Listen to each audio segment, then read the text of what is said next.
es el tema de la gracia que ofende. Hoy vamos a ver este tema que se llama la gracia que ofende. Entonces, les voy a pedir el favor que hoy sí estén más preparados que nunca para escuchar algunas cosas que son un poco asombrosas, que son un poco raras, que pueden sonar en un momento dado herejes realmente, pueden sonar herejes literalmente. Entonces, para que estemos como con mente abierta, con una actitud abierta frente a las cosas, porque vamos a hablar hoy de unos temas que cuando uno los mira de primera vez, pues resultan demasiado asombrosos, impactantes, pues de pronto me equivoco y no sea tanto para ustedes. A mí me impactó al principio mucho, pero vamos a verlos y son hermosos. Entonces, vamos a iniciar hoy nuestro tema de la revolución de la gracia, mirando lo que pues le he colocado el título de gracia que ofende. Bien, creo que ahí estamos todos bien, estamos grabando, perfecto. Entonces, este tema le puse ese nombre, gracia que ofende, precisamente porque vamos a decir algunas cosas que pueden sonar en un momento dado disonantes, pueden sonar un poco ofensivas, pueden sonar un poco más que revolucionarias, pero la gracia realmente, yo viendo todo este estudio, no puedo dejar de pensar en que realmente es revolucionaria. La obra que el Señor Jesucristo hizo en la cruz, todo lo que el camino que nos abrió realmente es revolucionario. Bien, y vamos a hablar hoy acerca de la revolución del perdón. Cuando nosotros hablamos de perdón, pues tenemos que tener en cuenta dos aspectos relacionados con este tema. El perdón de los pecados, que es un asunto relacionado con el perdón, y el otro es el perdón hacia los demás. El perdón de los pecados, pues a nosotros nos parece más fácil porque pues el Señor lo hizo en la cruz por nosotros. Perdonar a los demás nos cuesta un poco, nos cuesta bastante, mejor dicho. Pero vamos a trabajar hoy la parte inicial, el perdón de los pecados, y vamos a mirar pues una serie de cosas que son muy importantes. Vamos a estar citando por lo menos unos 4 casos o 5 casos muy importantes con respecto al tema del perdón. Ustedes recordarán el caso de la mujer adúltera que se encuentra allá en Juan. Y esta mujer, pues cuando ustedes saben, vinieron a apedrearla y todo, el Señor Jesucristo nunca le dijo, bueno, pídame perdón, ni ella tampoco pidió perdón.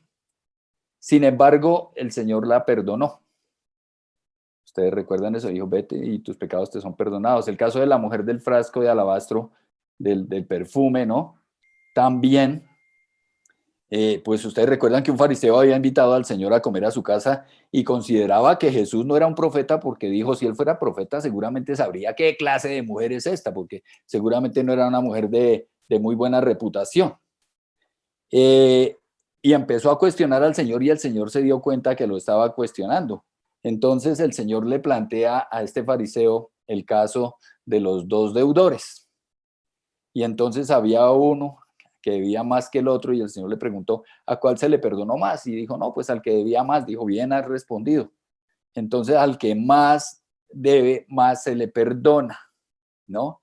Y el Señor también perdonó a esta mujer sin entrar en detalles, sin decirle, bueno, ahora confiesa tus pecados y me reconoces aquí tus faltas y que tienes una conducta así como regular y yo miro a ver si te perdono, sino que esta mujer tenía una característica, ella vino porque quería buscar al Señor, entonces quería venir ante Él.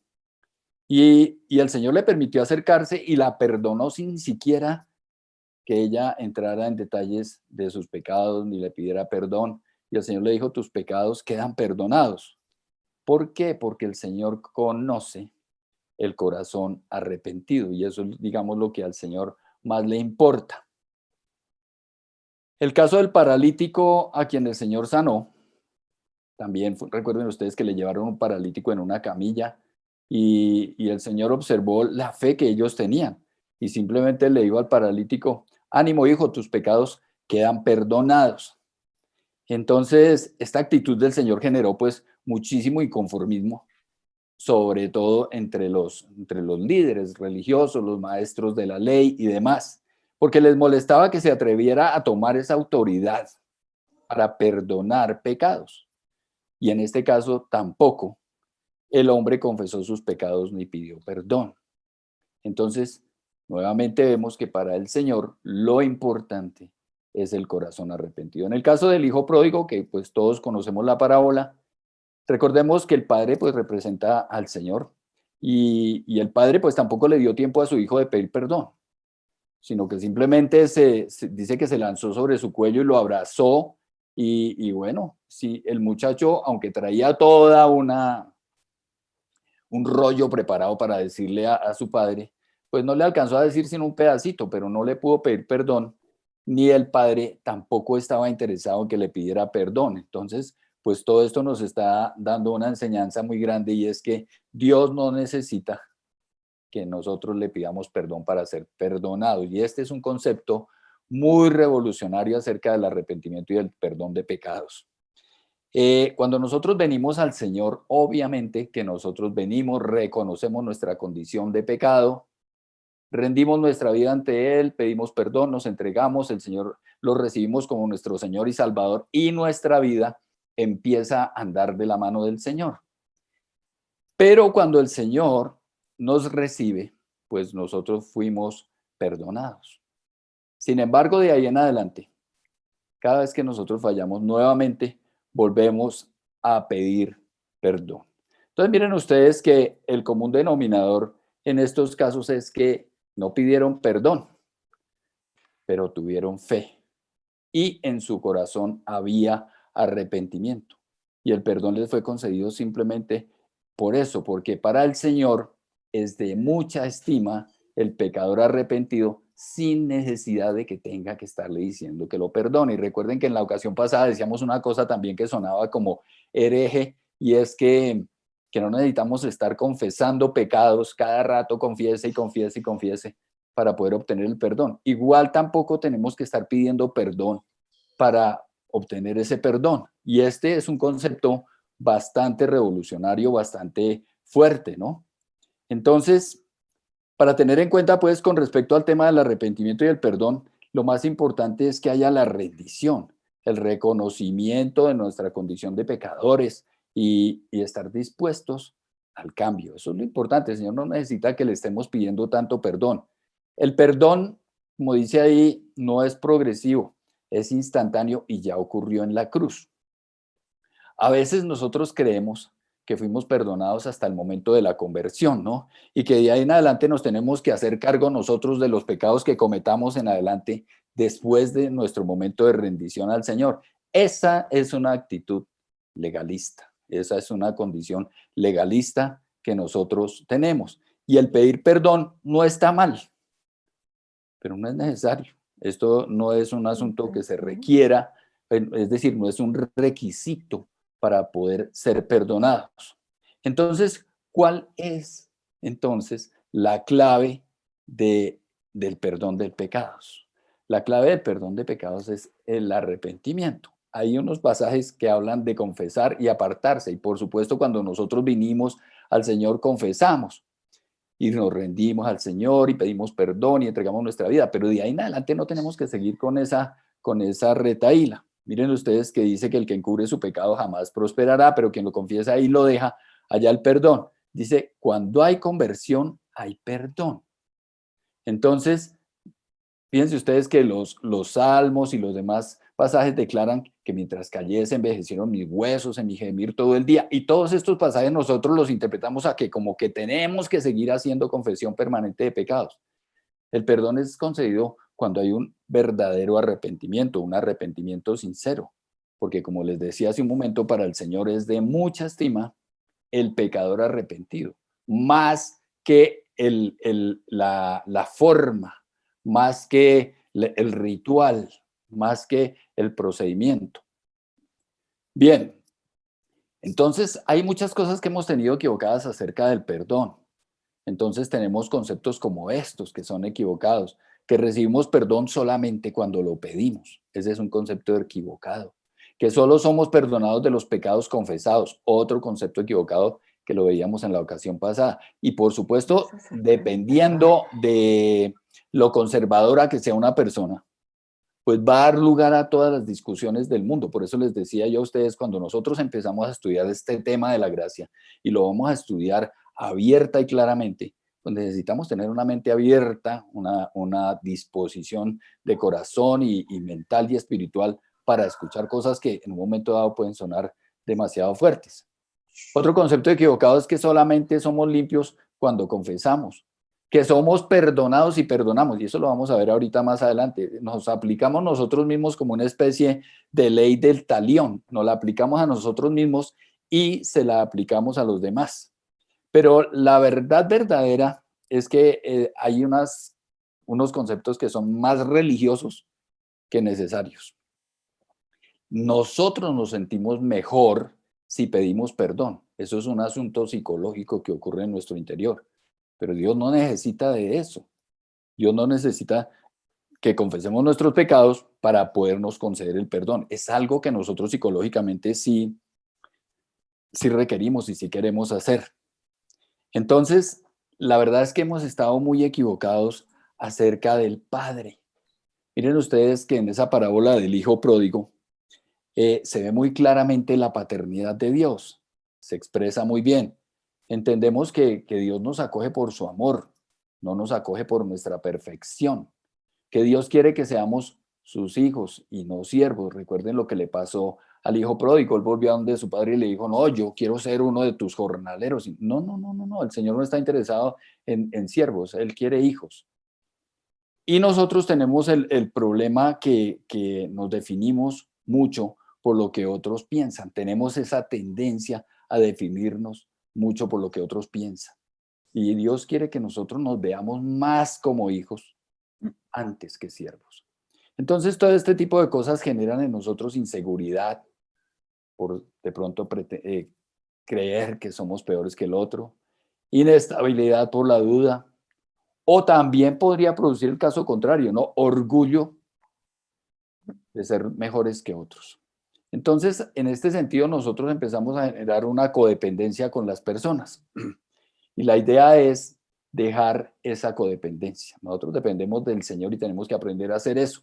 En estos días yo hablaba con mi esposa y yo le decía, pues nosotros hablamos muchas cosas, compartimos muchas cosas, pero a veces cuando uno se pone realmente a mirar cuánto depende del Señor, qué tan dispuesto está a depender en todo asunto del Señor, a veces nos cuesta trabajo. Somos más dados a depender de otras personas que del Señor y depender de los que otros piensan. Y eso es una forma de legalismo, depender de lo que otros piensan de nosotros. Entonces nos da alegría si nos elogian, frustración si nos desprecian. Y podemos llegar inclusive a generar un autodesprecio, un desprecio hacia nosotros mismos. Bien, han habido en nuestras vidas distorsiones en la crianza, distorsiones de crianza que dependieron del trato que nos dieron nuestros padres, nuestros tutores, los profesores, los pastores, los líderes de las iglesias.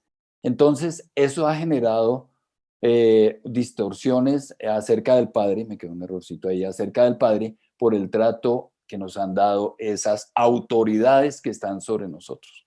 Entonces, a veces nosotros pensamos, bueno, Dios quiere que yo sea feliz, entonces me va a dar todo lo que le pido. No, así no es. Nos va a dar lo que nos conviene. Y eso nos cuesta trabajo a veces. Eh, Dios no hará cosas que sean imposibles, pues si Dios tiene que hacer cosas imposibles en un momento dado, las va a hacer. El Señor no tiene problemas con eso.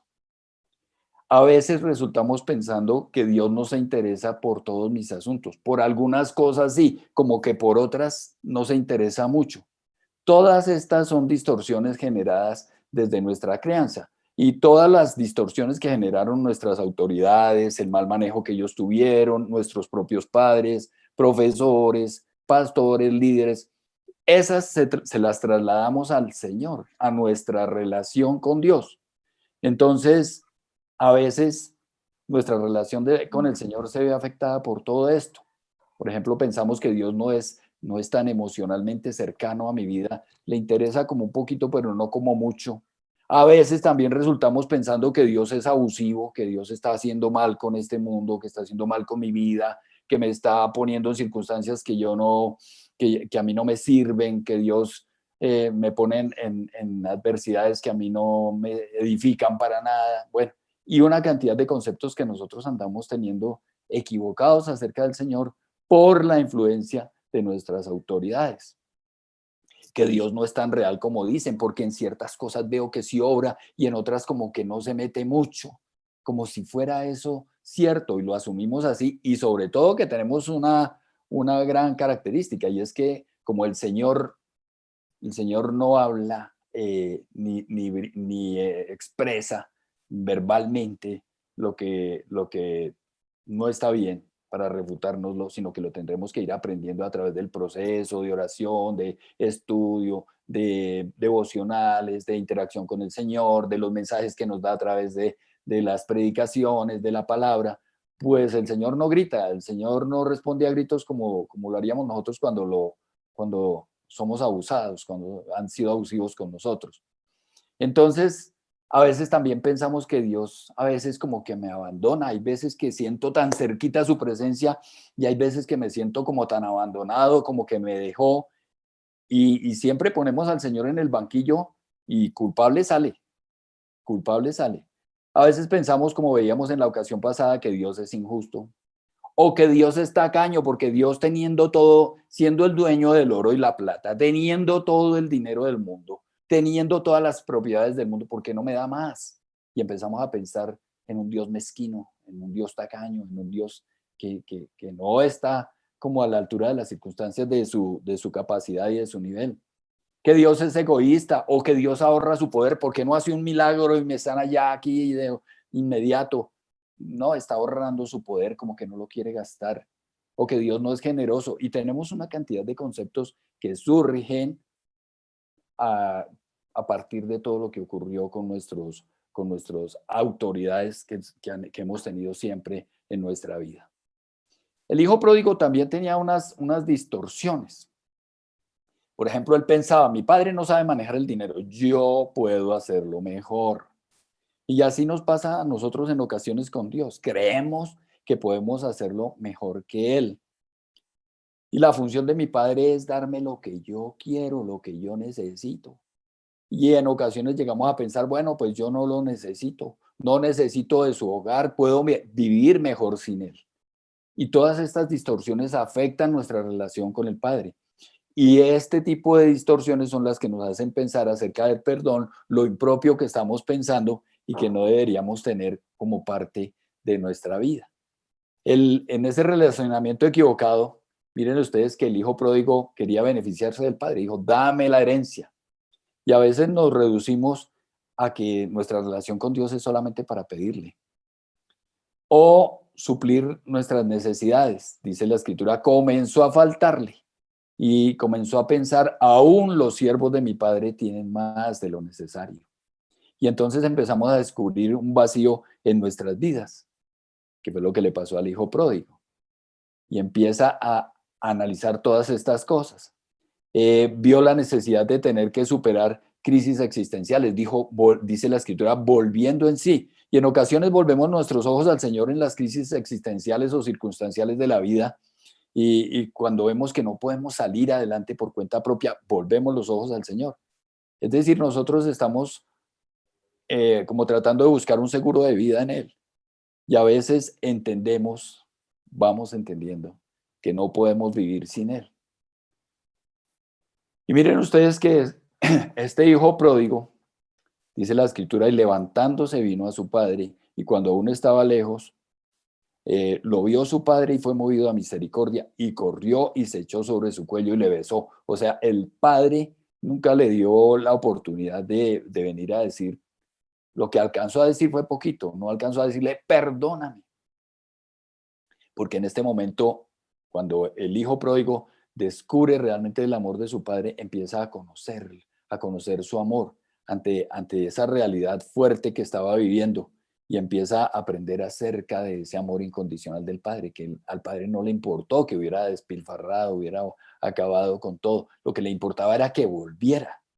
Y entonces empieza a haber ese desbordante amor del Padre del que hablábamos nosotros cuando planteamos el seminario. Empezó a entender que estaba perdonado para siempre. Y es que a veces tenemos esa mentalidad estrecha y a nosotros nos ocurre lo mismo. Tratamos de relacionarnos con nuestro Padre como siervos y no como hijos. Buscamos solamente la salvación y nos quedamos tranquilos y conformes solamente con el perdón, la justificación y la santificación, pero el Padre tiene mucho más que eso para nosotros. El Padre tiene vida, nos ofrece vida en abundancia. Y como el hijo pródigo, estamos más felices de volver a casa y disfrutar de las bendiciones que de la relación con el Padre, que de Él mismo. Entonces, la gracia lo que nos lleva es a acercarnos a Él. Y a veces trabajamos en su obra con mentalidad de siervos, no con mentalidad de hijos.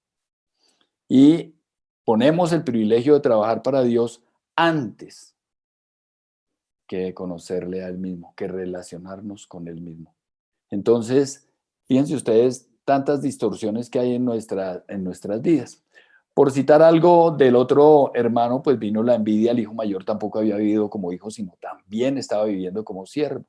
Y por eso tuvo envidia. Dice, mas él respondiendo dijo al padre, he aquí tantos años te sirvo, no habiéndote desobedecido jamás, y nunca me has dado ni un cabrito para gozarme con mis amigos. Pero cuando vino tu hijo, que había consumido tus bienes con rameras, has hecho matar para él el becerro gordo. Entonces le dijo, hijo, tú siempre estás conmigo y todas mis cosas son tuyas. Cuando maduramos, entonces nosotros aprendemos a que es más importante estar con el Padre que estar haciendo lo que consideramos debemos hacer para agradar al Padre. Y nos reducimos a veces más a las obras que a la relación con el Señor y más interesados en lo que Él nos puede dar en un momento dado.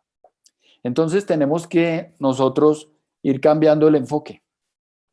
Es muy diferente servir al Señor como hijo que como siervo. Es muy distinto.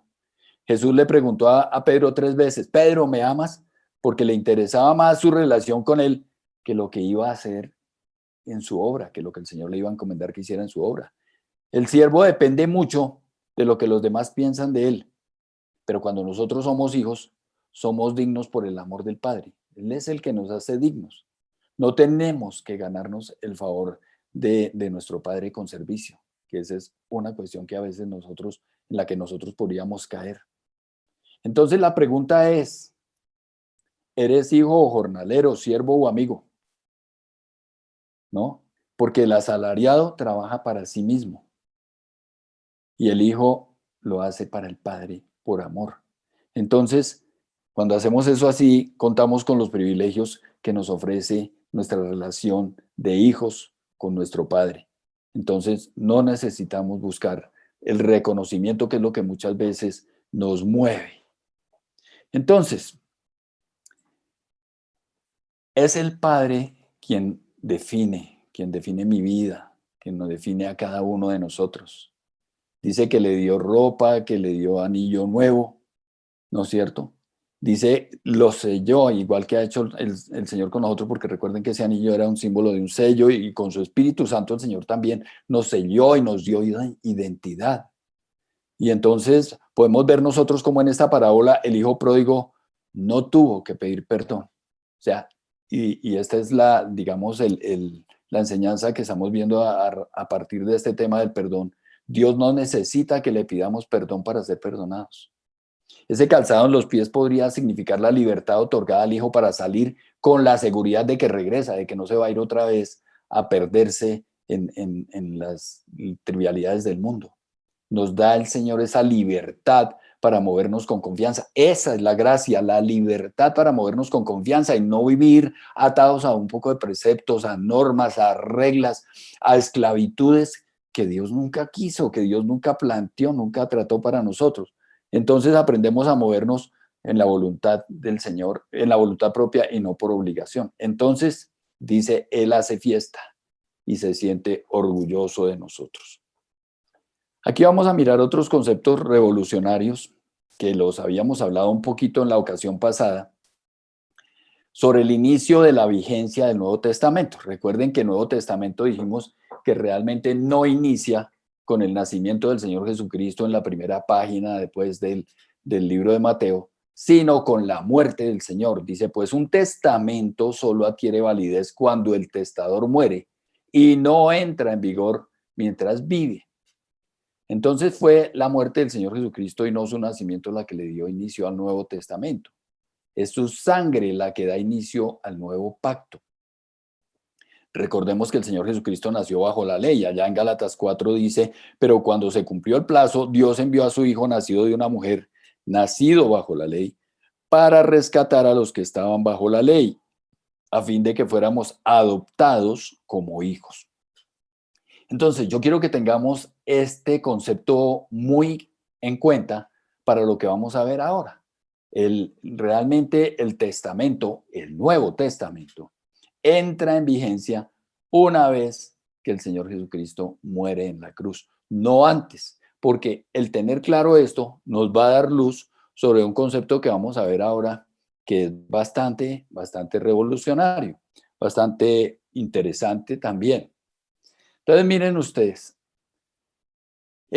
ustedes saben que el Padre Nuestro es tal vez el pasaje más conocido de la Escritura y pues que se volvió una oración que todo el mundo repite, que todo el mundo hace, pero en la que no entran a analizar cómo lo están haciendo o no entrábamos, por ejemplo, cuando yo estaba antes en la otra, en la iglesia católica, antes de convertirme al Señor, pues yo nunca analizaba eso. Repetíamos el Padre Nuestro porque creíamos que, o yo lo repetía porque creía que con eso estaba agradando al Señor. Y ustedes saben que, pues para eso son los rosarios, para ir contando las pepitas, ir contando cuántas veces lo dijimos, como si al Señor le importara que uno repitiera muchas veces una cuestión de manera mecánica. Entonces la tradición repite sin verificar, el tradicionalismo religioso no analiza. Y esto se ha hecho por generaciones. Ustedes saben que esto se volvió tradición. La tradición no mira eso. No examina ni la validez ni la importancia de un asunto. Por ejemplo, las procesiones que se hacen, que se realizan con estatuas y las fiestas religiosas, nadie entra a mirar si eso estará bien o estará mal o no conviene cuando uno está en esos grupos. Persinarse, confesarse con un sacerdote, pagar promesas, orar por los muertos. Son una cantidad de tradiciones y de conceptos que se hacen por absoluta ignorancia, con desconocimiento de causa, sin saber si eso conviene o no, pero como los demás lo hacen, entonces nosotros lo hacemos, como lo hacía mi papá, mi abuelito y todos los demás ahí para arriba, pues yo también lo voy a hacer, pero nunca entramos a mirar, hola, eso estará bien o no estará bien.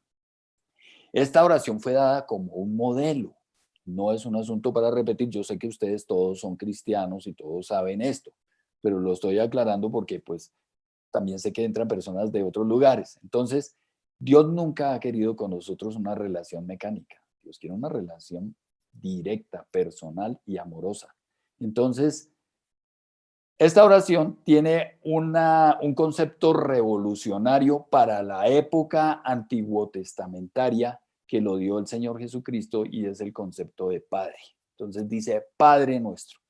Recuerden ustedes que cuando estudiábamos el seminario de la formación ABA veíamos que en el Antiguo Testamento casi nunca se utilizó la relación con Dios a nivel de Padre. Nunca se referían a Dios como Padre. Aparece muy pocas veces en el Antiguo Testamento la expresión Padre refiriéndose a Dios, sino se hablaba de Dios, se hablaba de, bueno, todo lo que ustedes quieran, Yahvé, Jehová, bueno, todos los conceptos que se tienen, pero nunca se hablaba de él como Padre. La gente no se refería a Dios, no se dirigía a él como hablando con un Padre.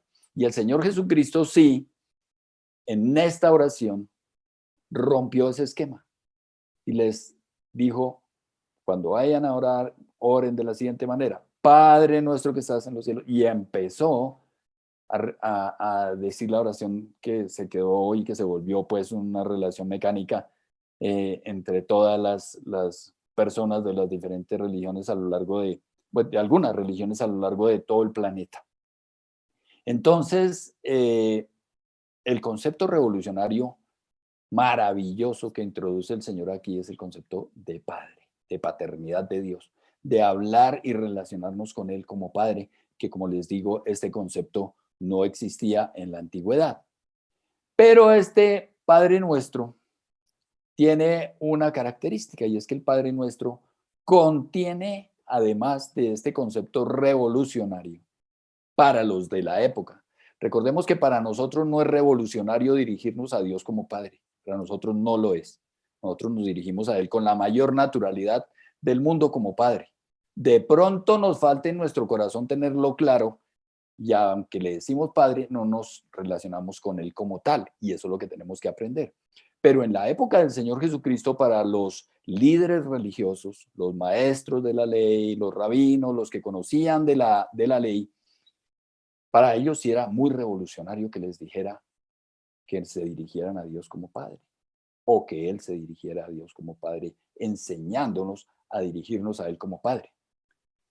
Sin embargo, para nosotros que ya estamos acostumbrados a ello y que ya hemos entendido que sí nos podemos relacionar con el Señor como Padre, con Dios como Padre, este Padre Nuestro tiene otro concepto que para nosotros hoy es uno de los conceptos revolucionarios más fuertes que vamos a charlar a lo largo de todo el seminario, y es el hecho de decir que el Padre Nuestro contiene legalismo.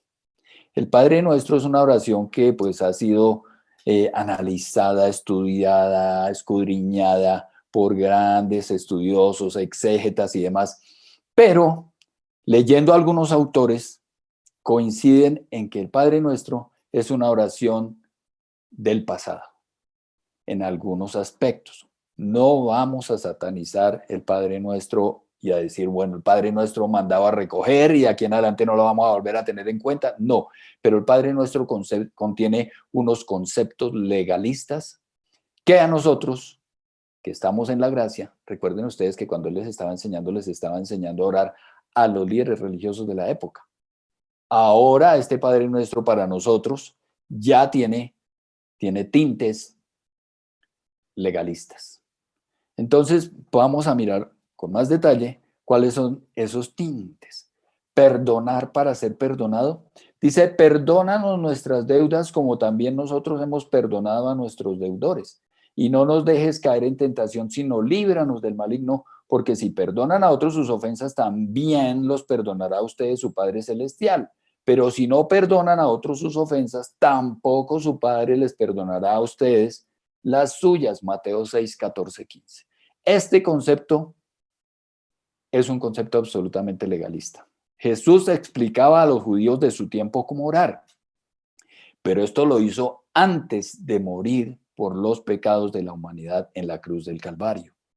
Es decir, después de la muerte del Señor Jesucristo, y por eso les aclaraba hace un momento, el Nuevo Testamento comienza con la muerte del Señor Jesucristo, no con su nacimiento.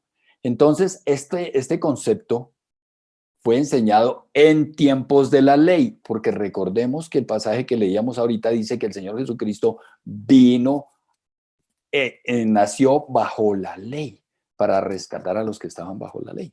Pero miren ustedes que este rescate ocurre después de la muerte del Señor Jesucristo, porque es en la muerte del Señor, con su derramamiento de sangre, que se cumplió la ley que decía que la paga del pecado es muerte y que sin derramamiento de sangre no hay remisión de pecados. Entonces se cumplió ahí. Esta oración fue dada antes de la muerte del Señor Jesucristo, mucho antes. Entonces, no es una oración nuevo testamentaria, sino es una oración antiguo testamentaria. Y vuelvo y les repito, ¿qué quiere decir? ¿Vamos a desechar el Padre Nuestro de aquí en adelante y no lo vamos a volver a tener en cuenta? No, porque para eso tenemos la mente abierta y para eso hemos venido a estudiar estos temas con mente abierta. Pero sí tenemos que tener en cuenta que el Padre Nuestro contiene este argumento que es absolutamente legalista. Entonces, el perdón enseñado en esta oración, que se dio como un modelo, es un perdón que se manejaba antes del Calvario, antes de lo que ocurrió en la cruz del Calvario. Es decir, ese concepto es pura ley, por eso lo escribí bien grandote ahí en rojo. Es un concepto que es puramente legalista, un concepto de pura ley. ¿Ok? Entonces, para que tengamos en cuenta, por eso les decía que hoy íbamos a ver unos asuntos que son bastante bastante fuertes, bastante, digamos, polémicos. Y de hecho, cuando uno estudia la gracia lo pone a uno contra la pared. La gracia ofende. La gracia a veces molesta cuando uno no tiene su mente y su corazón abierto y ha entendido que la obra la hizo el Señor Jesucristo y no la vamos a hacer nosotros. Entonces, fíjense ustedes que este perdón del cual habla el Padre Nuestro, que hay que perdonar como requisito para ser perdonado, eso es antiguo testamentario, antes del Calvario, antes de la obra que el Señor hizo en la cruz del Calvario. Miremos un poco el contexto. Entonces, claro, cuando el Señor les dijo esta oración, pues este concepto les cayó como anillo al dedo a los fariseos y a los fanáticos de la época, a los líderes religiosos. Pero cuando uno analiza el detalle de este concepto, que perdona nuestros pecados, así como nosotros, perdona nuestras ofensas como perdonamos a los que nos ofenden, pues nos damos cuenta que este concepto es un concepto legalista y no está al alcance de nadie. Es un concepto que conduce a la condenación. Esto es imposible de realizar. Fíjense ustedes, suena bastante duro, pero es una realidad que empezamos a ver si nosotros analizamos con detalle y con mente abierta el tema de la gracia frente a la ley. La verdad es que este concepto de perdonar para ser perdonados contrasta con la libertad propia de la gracia, la libertad que realmente presenta la gracia. Entonces, tratar de cumplirlo pone la salvación a merced de las obras. Entonces nos quedamos a expensas, no, perdón, no quedamos a expensas del amor de Dios a través de la obra del Señor Jesucristo, sino depende de que también lo hagamos nosotros el perdonar al otro. Y en ese momento la salvación ya dejó de depender de la obra del Señor Jesucristo y empezó a depender de nosotros. Eso es legalismo. Pero realmente lo que nosotros vemos es que en el Antiguo Testamento, que en la época de los judíos, antes de la muerte del Señor Jesucristo, pues el pueblo se regía por la ley mosaica y en la ley mosaica había este tipo de conceptos. Entonces, esto era así hasta cuando la obra del Señor Jesucristo fue consumada en la cruz. En ese momento, ahí sí entró en vigencia el plan establecido por Dios, o sea, la gracia entra en vigencia. Terminamos periodo de la ley o dispensación de la ley y entramos al periodo de la gracia. Por esta razón, el mismo Señor Jesucristo, fíjense ustedes, vino y dio su voz de apoyo a la ley en ese momento. El Señor le dio su aprobación a la ley porque hasta ese momento, hasta cuando Él fuera a la cruz del Calvario, la ley estaba rigiendo. Entonces, se debe tener en cuenta que esta oración es de puro carácter antiguo testamentario. Ahora, vuelvo y le repito, no vamos a satanizar el Padre Nuestro, no lo vamos a desechar, pero vamos a mirarlo ahora con otra mentalidad, con otro enfoque, con otra perspectiva, teniendo en cuenta que hay un concepto legalista allí que nosotros debemos tener en cuenta ahora bajo la gracia, porque el Padre Nuestro fue dado en un contexto netamente antiguo testamentario. Es una oración, como dice ahí, del viejo pacto. Entonces, el viejo pacto, ¿cuál es? La ley. Entonces, esta oración, fíjense ustedes que tiene un planteamiento condicional. Perdonar a otros para poder ser perdonado. Si yo no perdono a otros, no soy perdonado. Esto nos pone por fuera de las posibilidades de alcanzar el perdón. Y también nos saca del sendero de la gracia, porque en el sendero de la gracia nosotros dependemos de la obra del Señor Jesucristo y no de lo bien que yo lo esté haciendo. Y en este momento, pues nosotros nos damos cuenta que si yo para poder ser perdonado tengo que perdonar, entonces estoy cayendo en una actitud absolutamente legalista.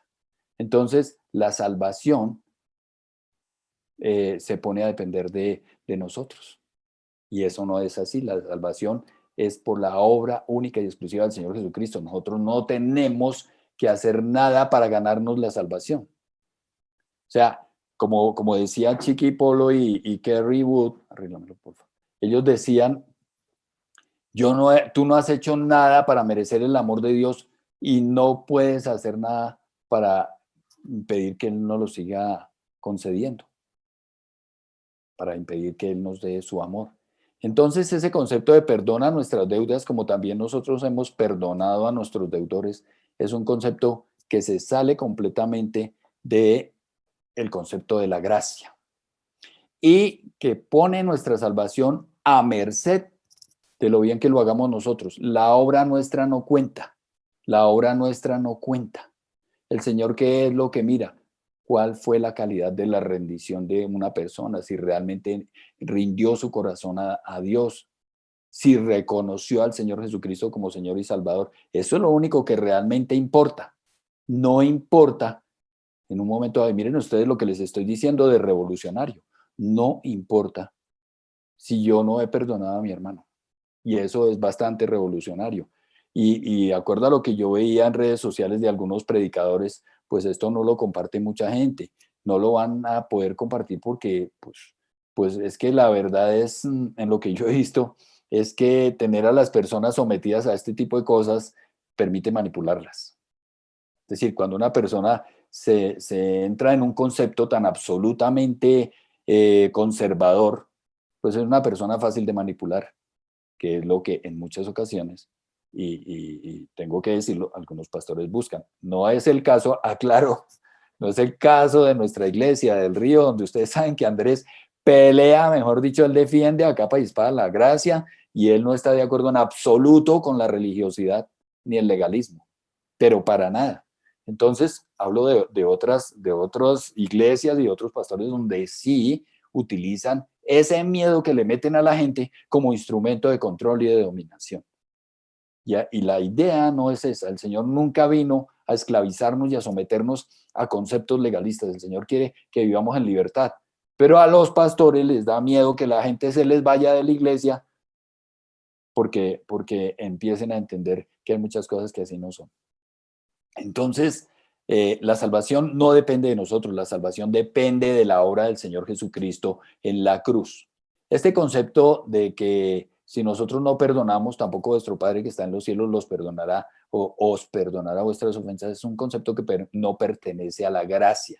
Cuando uno va a mirar este pasaje de Marcos 11:26, que es el que está diciendo esto, aclaro que aunque aquí no se está refiriendo exclusivamente al Padre Nuestro, en Marcos 11:26 de la versión nueva Reina, perdón, de la versión Reina Valera, dice, porque si vosotros no perdonáis, tampoco vuestro Padre que está en los cielos os perdonará vuestras ofensas. Pero en la nueva versión internacional, si ustedes miran, Marcos 11 salta del 25 al 27. No hay Marcos 11:26. Este pasaje no fue encontrado en los manuscritos más antiguos, en los originales. Entonces, debemos entender nosotros que el Señor Jesucristo estaba enseñando a los judíos cómo orar antes de ir a la cruz. Perdonar a otros era requisito para lograr el perdón antes del Calvario, no ahora. Y miren ustedes si estos conceptos no son revolucionarios y entre más estudia uno estos temas, yo veo que más apasionantes se vuelven y más interesantes y más preciosos. Y esto no le tiene que derrumbar la fe a ninguno, porque esto lo que hace es fortalecernos, aprender a depender del Señor, aprender a vivir ligados a Él, a entender que el Señor nos ama a nosotros no por lo lindo que nos portemos, no porque si le pedimos perdón o no le confesamos. No, el Señor nos ama porque Él es amor, porque decidió amarnos. Si yo fuera Dios, no amaría a un tipo como yo, pero es que el Señor decidió amarme así como soy con todas las fallas. Ahora, no quiere decir, ya aclaremos, porque es que se nos vuelve un desorden, no quiere decir que entonces yo pueda tener una vida absolutamente desordenada, que el Señor me ama. Y no, mire, si yo realmente he tenido un encuentro con el Señor, si realmente he rendido mi vida al Señor, yo no voy a querer seguir practicando el pecado, no voy a querer seguir haciendo lo malo. Evidentemente mi vida cambiará, será transformada, porque entro en una relación con el Espíritu Santo, si es que realmente mi rendición a Cristo fue real. Entonces entro a una relación íntima y veraz con el Espíritu Santo. Entonces no voy a tener la tendencia a querer hacer lo malo y ahora sí que como ya tengo asegurada la salvación no se pierde, entonces voy a hacer lo que se me dé la gana de pecado. No, si yo realmente he tenido un encuentro con el Señor, no quiero hacer el pecado, quiero hacer el bien y soy libre para hacer el bien. Para eso es que el Señor nos da libertad. Entonces nosotros aquí encontramos en esa expresión del Padre Nuestro la misma ley de proporcionalidad que encontrábamos allá en la parábola de los jornaleros. Yo trabajé más, gano más, yo trabajé menos, gano menos. Entonces yo soy perdonado si perdono. No. Entonces fíjense ustedes que este es un concepto condicional y es un concepto que nosotros no podemos aplicarlo a nuestras vidas cabalmente. A nosotros nos han enseñado eso. Si usted hace su parte, Dios hará la suya. Es decir, si usted perdona, Dios lo perdona. Si usted no perdona, Dios no lo perdona. Eso no es cierto. Eso es ley de proporcionalidad y es muy importante en ese orden de ideas la parte que hace el hombre. Y eso no podemos, la salvación, nosotros nunca podemos desconocer que la salvación fue lograda por la obra del Señor Jesucristo y no por lo bien que hagamos nosotros las cosas. Porque si uno va a mirar, y no estoy defendiendo el odio ni el rencor hacia los demás, uno va a entender que perdonar es otro asunto. Y que entonces no podemos nosotros vivir con esa ansiedad, con esa amargura, con esa preocupación de si será que yo sí ya perdoné bien y si no, no voy a ser perdonado, porque la salvación quedó dependiendo de mí. La salvación depende de la obra del Señor Jesucristo única y exclusivamente. Y miren ustedes otros conceptos que vamos a ver acá. Los apóstoles la embarraron en ese orden de ideas. ¿Por qué? Les voy a decir. Si nosotros miráramos eso con esos ojos, diríamos los apóstoles fueron incongruentes. Las enseñanzas de los apóstoles son incongruentes con esta declaración. Miren ustedes lo que dice. La de Mateo 6 dice, porque si perdonan a otros sus ofensas, también los perdonará a ustedes su Padre Celestial. Pero si no perdonan a otros sus ofensas, tampoco su Padre les perdonará a ustedes las suyas. Los apóstoles plantearon lo contrario, hicieron unos planteamientos absolutamente contrarios. Nosotros no perdonamos para ser perdonados, sino que perdonamos porque ya hemos sido perdonados. Miren lo que dice Efesios 4:32. Más bien, sean bondadosos y compasivos unos con otros y perdónense mutuamente, así como Dios los perdonó a ustedes en Cristo. Fíjense que no estamos diciendo aquí, no estamos haciendo una apología a la falta del perdón. No, no, no, no, no. Lo que estamos diciendo es que nuestro perdón no depende de que hayamos perdonado o no a otros, porque el Señor y en todo tiempo la palabra y los apóstoles estaban enseñando, perdónense mutuamente así como Dios los perdonó. Y subrayé, Dios los perdonó porque es algo que ocurrió en el pasado. ¿Cuándo nos perdonó el Señor? Pues con la obra del Señor Jesucristo en la cruz. Ahí es que fuimos perdonados. De modo que se toleren unos a otros y se perdonen si alguno tiene queja contra otro, así como el Señor los perdonó, perdonen también ustedes. O sea, no perdonamos para ser perdonados, perdonamos porque ya hemos sido perdonados. Miren ustedes que el Padre Nuestro lo que plantea es que si no perdonamos no somos perdonados. Pero lo que plantean los apóstoles es que no perdonamos para ser perdonados, sino perdonamos porque ya hemos sido perdonados. Nosotros ya fuimos perdonados. Eso fue lo que cambió del Antiguo Testamento al Nuevo. Que en el Antiguo Testamento para ser perdonados había que perdonar a otros. En el Nuevo Testamento nosotros ya hemos sido perdonados. Perdone o no perdone a su hermano. Ahora vamos a ver qué pasa si usted no perdona a su hermano. Ya lo vamos a mirar. Pero miren ustedes que nosotros ya somos perdonados. Nosotros estamos sin pecado. Jesús hizo más que cubrir pecados en la cruz del Calvario. El Señor los quitó para siempre. Nosotros no podemos andar en esos conceptos porque estamos despreciando, subvalorando, menospreciando la obra del Señor Jesucristo en la cruz. Dice, al día siguiente Juan vio a Jesús que se acercaba a él y dijo, aquí tienen al Cordero de Dios que quita el pecado del mundo. O sea, el Señor Jesucristo lo quitó. No lo quitó el hecho de que nosotros perdonemos al otro. No, es la obra del Señor Jesucristo.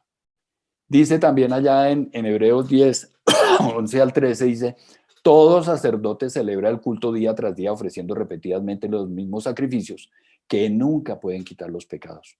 Eso pasaba en el Antiguo Testamento. Pero este sacerdote, o sea, el Señor Jesucristo, Después de ofrecer por los pecados un solo sacrificio para siempre, se sentó a la derecha de Dios en espera que sus enemigos sean puestos por estrado de sus pies. O sea, un solo sacrificio para siempre. El Señor nos limpió.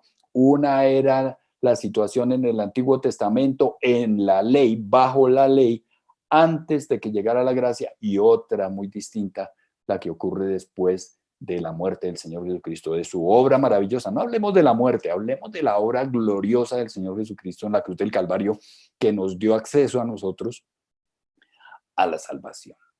Dice, pero ustedes saben que Jesucristo se manifestó para quitar nuestros pecados. Juan 3:5. Entonces miren ustedes cómo un concepto se manejaba antes de la muerte del Señor Jesucristo y otro después. Entonces, por eso no fue por poquito que el Señor Jesucristo partió la historia de la humanidad. Fue por una obra trascendental, gloriosa, maravillosa. Nosotros ya somos perdonados. Y tengamos en cuenta que el perdón no es una cosa que uno quiera hacer por buena gente, por lo lindo que uno es, por lo bien que se porta y para agradar al Señor y tenerlo convencido de que uno es gran persona. No, el perdón me conviene. Si yo no perdono, me lleno de amargura, me hago daño. El perdón es bueno para mí. Y vamos a ver más adelantico otras cosas más interesantes con respecto al tema del perdón. El perdón de la cruz fue una acción completa. El Señor ya no se acuerda de nuestros pecados. Dice, después de esto añade, nunca más me acordaré de sus pecados y maldades. Hebreos 10:17.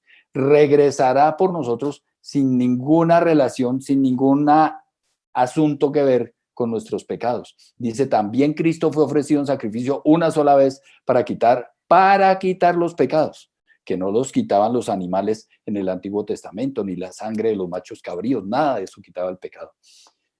Y aparecerá por segunda vez, ya no para cargar con pecado alguno, sino para traer salvación a quienes lo esperan. Miren ustedes lo hermoso, lo interesante y lo maravilloso de todo este asunto. Entonces, ¿qué podemos decir nosotros? ¿Perdonados o no? No podemos estar pensando como en el Padre Nuestro, que si yo no perdono al otro, no soy perdonado.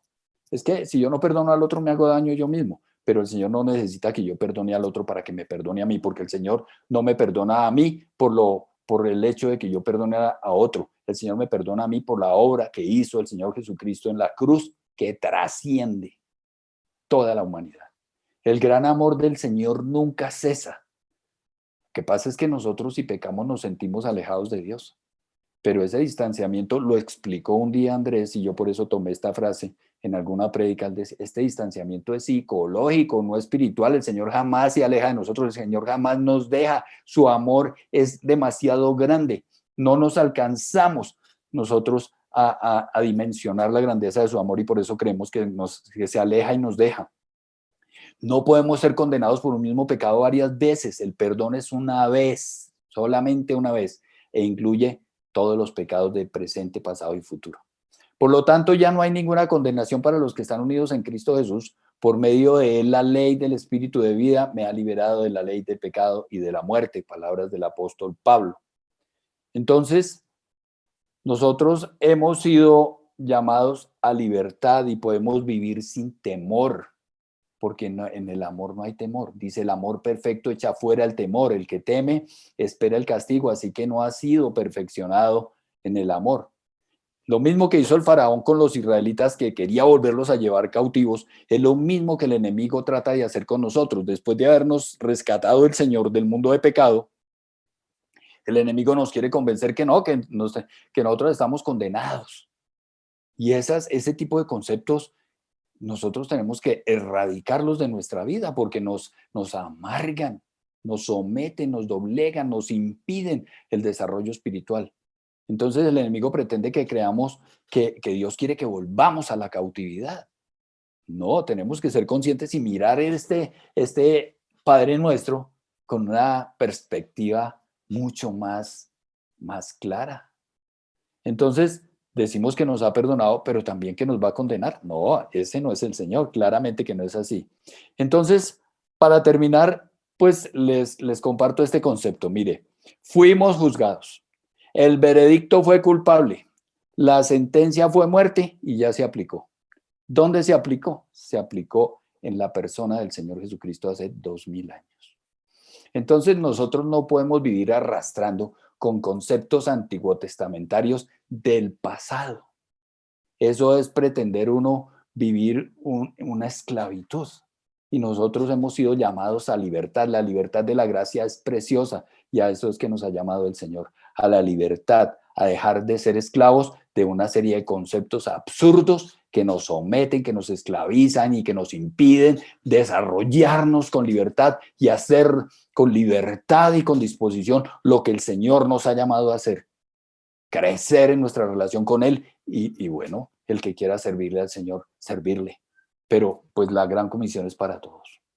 Ir a predicar la palabra, ir a ser discípulos, etcétera. Pero igual, no podemos dejarnos atar a esos preceptos, a esos conceptos absolutamente antiguotestamentarios del pasado, de la ley, pretendiendo nosotros tratar de agradar al Señor con nuestras obras, que es menospreciar directa y abiertamente la obra preciosa que hizo el Señor Jesucristo en la cruz del Calvario. Y me emociono y me fascina en ver estas cosas y comprenderlas y poderlas analizar hoy con otros ojos, porque como se los he dicho a ustedes y no se los digo por modestia, ni mucho menos, yo soy un religioso, pero de tiempo completo. Y estoy tratando de salir de esa condición absurda e inútil que no le trae a uno bien para nada. Entonces, por hoy, pues vamos a dejar hasta ahí. Era todo lo que les tenía para el día de hoy. Nos quedan 2 clases más. En la próxima semana estaremos viendo otro interesante tema y espero que estas cosas les aporten a ustedes, así como me ha aportado a mí. ¿Ustedes por qué creen que a mí el Señor me permitió dar este seminario o de estar trabajando este seminario? Porque yo soy el que más lo necesito. Entonces, les animo a seguir escudriñando esta palabra con esta perspectiva, que es la perspectiva del Espíritu Santo. Muchas gracias por todo y que tengan muy buena noche.